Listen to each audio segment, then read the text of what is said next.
ना कोई राजा ना कोई तानाशाह, भारत को चलाता है एक ही किताब, संविधान। 1947 में आज़ादी के बाद भारत को एक मजबूत सिस्टम चाहिए था। तभी डॉक्टर भीमराव अंबेडकर और उनकी टीम ने मिलकर बनाया भारत का संविधान। ये संविधान हमें देता है हमारे अधिकार, जैसे बोलने की आज़ादी, बराबरी का हक और न्याय, और साथ ही दिखाता है हमारी जिम्मेदारियां भी। सोचिए, अगर संविधान ही ना होता तो ना बराबरी हो पाती, ना इंसाफ हो पाता, ना सही नियम ले पाते। इसलिए संविधान को एक किताब नहीं कहा जाता, हमारे देश की आत्मा है। अभी संविधान को समझने के लिए हम आगे बढ़ते हैं।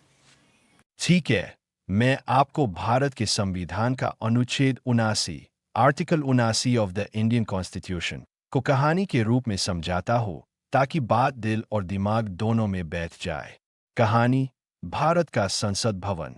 बहुत समय पहले, जब भारत आज़ाद हुआ, तब नेताओं और संविधान निर्माताओं के सामने एक बड़ा सवाल था। देश की आवाज़ कैसे एक जगह पर इकट्ठी होगी और कानून कैसे बनेगा? डॉ. भीमराव अंबेडकर और संविधान सभा के अन्य सदस्य सोच में थे। उन्होंने तय किया कि भारत को एक केंद्रीय संसद, पार्लियामेंट ऑफ इंडिया, चाहिए, जहां पूरे देश की जनता की प्रतिनिधि आवाज़ पहुंचे। अनुच्छेद 79 की आत्मा। अनुच्छेद 79 कहता है, भारत में एक संसद, पार्लियामेंट, होगी। यह संसद 3 हिस्सों से मिलकर बनेगी: राष्ट्रपति, president of India; Rajya Sabha, Rajya Sabha council of states; Lok Sabha, Lok Sabha house of the people. यानी संसद का अर्थ सिर्फ लोकसभा या राज्यसभा नहीं है, राष्ट्रपति भी संसद का हिस्सा है। कहानी का उदाहरण: सोचिए, भारत एक विशाल परिवार है। परिवार का मुखिया है राष्ट्रपति, जो अंतिम मंजूरी देते हैं। बड़े बड़े बुजुर्गों की सभा है राज्यसभा, स्टेट्स की आवाज़।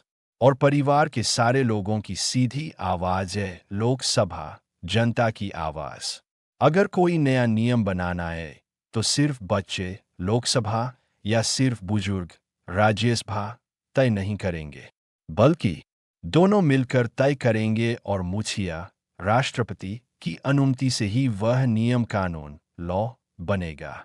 इसका महत्व: अनुच्छेद 79 ने भारत की संसद की नींव रची। इससे जनता की आवाज़, लोकसभा, भी सुनी जाती है। राज्यों की जनता, राज्यसभा, भी सुनी जाती है। और राष्ट्रपति, जो राष्ट्र का प्रतीक है, वह अंतिम संतुलन बनाए रखते हैं।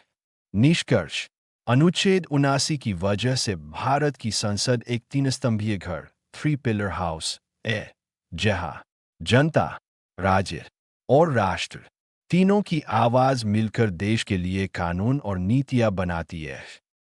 इंडियन कॉन्स्टिट्यूशंस के आगे के अध्याय को सुनने के लिए बने रहिए इस चैनल्स पे। सब्सक्राइब कीजिए, लाइक कीजिए, शेयर कीजिए।